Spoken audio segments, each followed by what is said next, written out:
solving problems. It's us that go in and we fix somebody. Терапевтът трябва да разбере, че понякога ние решаваме проблеми, ние просто влизаме там и правим нещо. Whereas actually, in reality, the best way of doing anything is to get somebody else to do it for you. Но всъщност най-добрият начин да направим нещо е ако намерим някой друг да свърши работа вместо нас.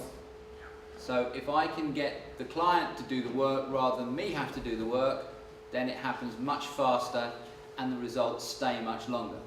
Така че ако мога да направя така, че клиентът да свърши работа вместо мен, резултатът идва доста по-бързо и остава доста по-дълго. So what the Bowen moves do is they borrow on major loading points of the body. Това, което Bowen движенията правят, те взимат назаем от главни зони на тяло. It's what I've termed a function junction.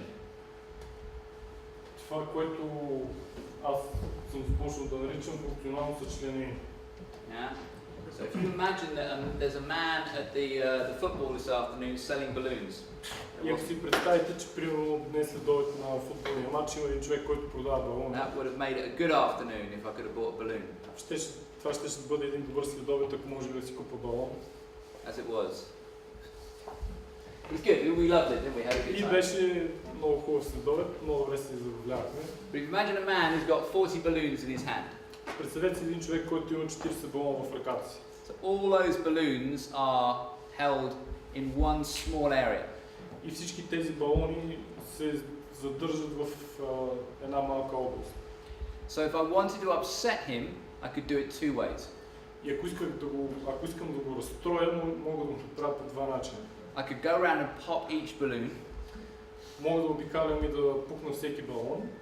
Or I could just take a pair of scissors and cut it off here. Или мога да взема едни ножици и да срежа връзките и тук. Crying children. Ще е пълно с ревящи деца.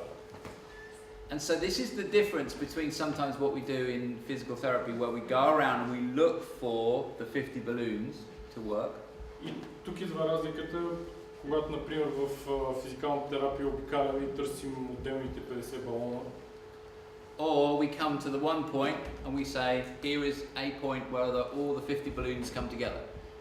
Или стигаме до една точка, където можем да кажем, че тук се събират всичките 50 балона. So before I started getting paid to teach fascial dissection, it cost me a lot of money to go into to do some cutting. I had to pay for it myself.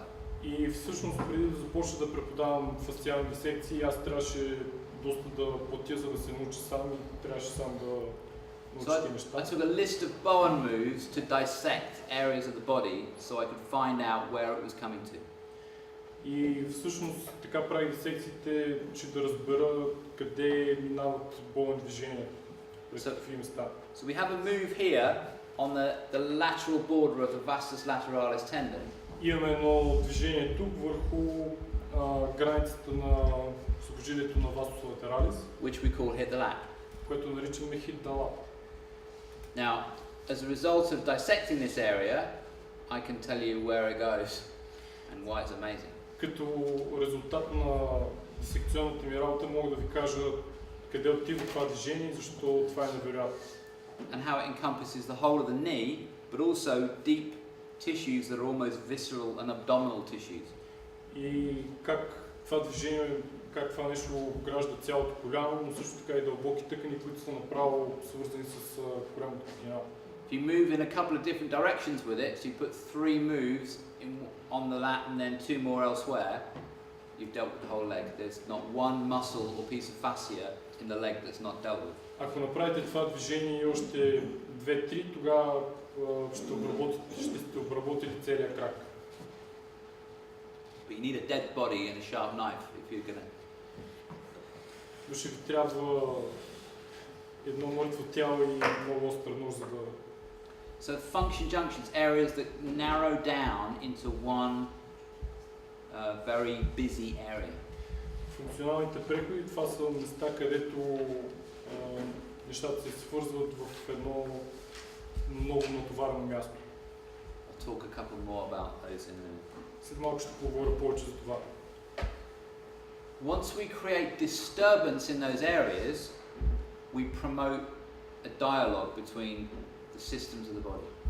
След като създадем този сигнал, започва един диалог между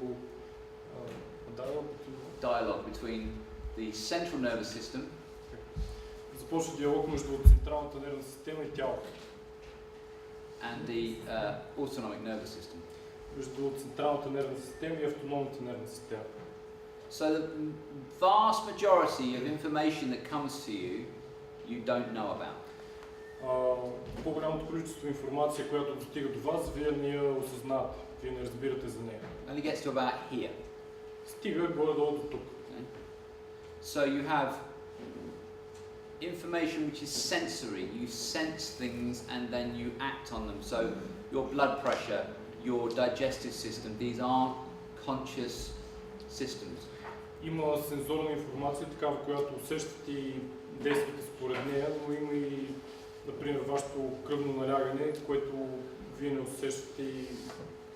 But they have a massive effect on how you feel in yourself and the types of pain that you'll experience. Но то има голямо въздействие върху това как се чувствате и болката, която усещате. So this is a key element in understanding Bowen, that there is a dialogue that is happening that is not in your consciousness. Един от ключовите фактори, за да разберем Bowen техниката, е, че има диалог, който не достига до вашето съзнание. If I put my fingers on your painful knee, you are aware of it. Ако поставя ръцете си върху болното ви коляно, вие това го осъзнавате. But if I teach you the body read relationships between the foot and the shoulder in relation to your knee, I treat your knee without you being aware of it. Но ако ви преподам връзките между глезена и рамото ви, тогава мога да направя така, че да третирам коляното ви без да работя върху него. So the principle here is that you can change all your body systems without having a conscious view of your body system being changed. Всъщност вие може да промените всичките си телесни системи без съзнателно да разбирате, че се променят телесните системи. If you fell asleep and I cut your hair, it would be funny. Ако, например, заспите и аз ви подстрижа косата, това би било доста смешно. But you wouldn't wake up knowing that your hair was cut.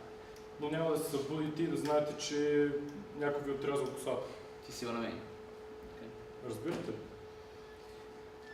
Even pain is one of those things. The pain can go away and you don't notice the pain has gone away. Дори болката е едно от тези неща, болката може да отмине и вие да не забележите, че е отминал. And this is because you have parts of your nervous system called sensory innovation called phasic and tonic. И това е защото имате две части от нервната система, едната се нарича фазична, другата тонична. So tonic is constant, it doesn't change. Тоничната е постоянна, тя не се променя. Yeah, it's like hearing or vision or balance. These are all things that are constant. Като например зрението, слуха или балансът, това са постоянни неща. Phasic is changeable constantly. Фазичните се променят постоянно. But comes and goes, it fades. So you sit down in the chair and you are aware of the sensation on the chair on your buttocks. Например, ако седнете върху стол, усещате допира на стола до задника. But after a few minutes, you stop being aware of that because the pressure is constant. Но след няколко минути спирате да обръщате внимание на това, защото натискът е постоянно. And then you move and you become aware of it again. И когато се раздвижите, пак го осъзнавате. But what's happening is that you still have a sensory somatic process going on that keeps you sitting upright. Но това, което се случва е, че все още имате сензоро-соматичен процес, който ви поддържа изправен. Some of this is based on your central nervous system and nociception, proprioception. Част от това е базирано на централната ви нервна система, ноцицепцията и проприоцепцията. And some of it is based upon your structure, which is your fascia, which we'll talk about in a minute. И част от това е базирано на вашата структура, като например фасията, за което ще говорим след малко. But the bottom line is that when you use Bowen, it's not you that's doing the work, it's your client that's doing their own repair. You're promoting their own repair. Но това, което в крайна сметка се получава, когато използвате Bowen, е, че не вие вършите работата, а вие помагате на клиента да свърши собствената си поправка и собственото си излекуване. And it's why the breaks are so important. It's why we leave the room and drink tea. И това е причината, поради която паузите са много важни. Защото ето за това напускаме стаята и пием чай или нещо друго. So if I was to give you my whole speech this evening and then let's say translate the whole thing. Ако например произнеса цялата си реч тази вечер и после остава Цецо да преведе цялото нещо, then he wouldn't remember it. Тогава той няма да си спомни нищо. And as it is, some of you will understand some of what I'm saying in English and the rest of it will come across in Bulgarian, so you will have a double opportunity to absorb that information. И това, което ще се случи е, че част от нещата ще ги разберете на английски, а друга част от нещата на български ще имате двойна възможност да осъзнаете това, което казвам. Something I say to all my sports students when I watch them work and all my other therapists is you do too much work. There's too much work you do.